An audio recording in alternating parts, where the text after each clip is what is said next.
Guys, welcome to study in brief. इस video के अंदर हम कंपनीज एक्ट 2013 में कंपनीज के बारे में पढ़ेंगे।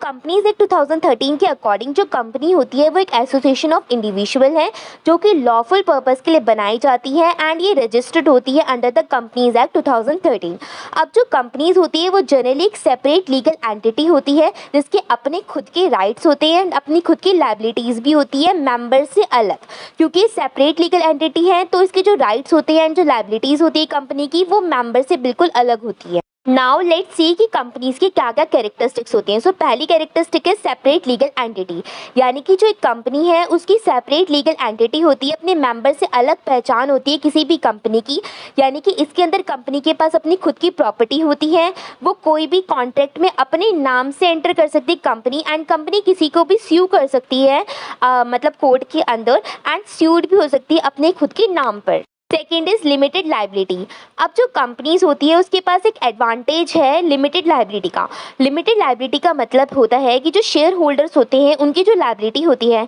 या फिर कोई भी मेंबर जो कि उस कंपनी के अंदर काम कर रहा है उसकी जो लाइबिलिटी है वो लिमिटेड होती है, यानी कि उन्हें एक लिमिटेड अमाउंट ही पे करना पड़ता है कंपनी के अंदर। अब यहाँ पे जो अमाउंट होता है वो बिल्कुल अनपेड होता है उनके शेयर्स के लिए एंड जो उनके पर्सनल एसेट्स होते हैं उनका कोई भी रिस्क नहीं होता, क्योंकि जो कंपनी को लॉस होता है वो कंपनी अपने ही पैसों से खुद लॉस को बेयर करती है एंड जो पार्टनर्स होते हैं, जो शेयर होल्डर्स हैं, जो मेंबर्स हैं उस कंपनी के, उनके पर्सनल एसेट को कोई भी नुकसान नहीं होता, यानी कि जो उनकी पर्सनल प्रॉपर्टी है वो रिस्क में नहीं होती एंड कंपनीज को कोई भी डेब्ट्स जो होते हैं वो अपने ही आप से ऑपरेट करने पड़ते हैं। नाउ थर्ड कैरेक्टरिस्टिक है परपेचुअल सक्सेशन, यानी कि जो एक कंपनी है वो क्या करेगी, एग्जिस्ट करेगी अगर मान लेते हैं कि कंपनी का मेंबर चेंज हो रहा है या फिर कंपनी में किसी भी मेंबर की डेथ हो जाती है तो उसके बावजूद भी कोई भी कंपनी जो होती है वो कंटिन्यूशन में रहती है। अगर किसी मेंबर की डेथ हो रही है या फिर कोई भी मेंबर है जो इंसॉल्वेंट हो जाता है, कंगला हो जाता है, उसके पास पैसे नहीं रहते हैं या फिर कोई भी मेंबर रिटायरमेंट ले लेता है कंपनी से, तो उसके बावजूद भी जो कंपनी की एग्जिस्टेंस होती है उस पर कोई भी फर्क नहीं पड़ता, कंपनी फिर भी अपने काम को स्मूथली रन करती है। Fourth characteristics is common seal. अब जो कंपनी होती है उनके पास कॉमन सील यानी कि एक ऑफिशियल सिग्नेचर होता है जिसको हम कॉमन सील कहते हैं। अब बेसिकली इसलिए यूज़ होते हैं क्योंकि डॉक्यूमेंट्स की ऑथेंटिकेशन होती है या फिर कोई भी कंपनी अगर किसी भी कॉन्ट्रैक्ट में एंटर करती है तो उसके लिए कॉमन सील का यूज़ करा जाता है जिसको एज अ ऑफिशियल सिग्नेचर माना जाता है।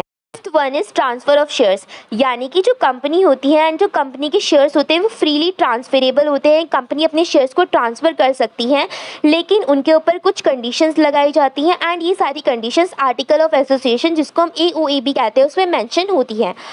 ट्रांसफ़र ऑफ शेयर होने के कारण क्या होता है, जो शेयर होल्डर्स होते हैं वो ईजिली सील कर सकते हैं शेयर्स को या फिर वो अपनी ऑनरशिप को भी ट्रांसफ़र कर सकते हैं अगर उनका कंपनी का इंटरेस्ट बन रहा है विदाउट अफेक्टिंग इट्स ऑपरेशन, यानी कि कंपनी के ऑपरेशंस को बिल्कुल भी अफेक्ट नहीं होना चाहिए एंड जो शेयर होल्डर्स हैं वो ईजिली अपनी ऑनरशिप को फिर ट्रांसफ़र कर सकते हैं, उनके इंटरेस्ट को ट्रांसफ़र कर सकते हैं। Now the six one is separate management. अब जो कंपनी का मैनेजमेंट या फिर कंट्रोल होता है किसी भी कंपनी का वो बोर्ड ऑफ डायरेक्टर्स के थ्रू मैनेज करा जाता है एंड जो बोर्ड ऑफ डायरेक्टर्स होते हैं उनको शेयर होल्डर्स इलेक्ट करते हैं, उनको चूज़ करते हैं शेयर होल्डर्स। अब इसके अंदर जो डायरेक्टर्स होते हैं उनका काम होता है कोई भी डिसीजन को लेना कंपनी के बिहाफ में, कंपनी के बेनिफिट में एंड डायरेक्टर्स का काम होता है सारी डे टू डे अफेयर्स जितनी भी एक्टिविटीज़ होती हैं, जो भी कंपनीज़ की मेन एक्टिविटीज़ होती हैं उनको कंट्रोल करके रखना, उनको मैनेज करना।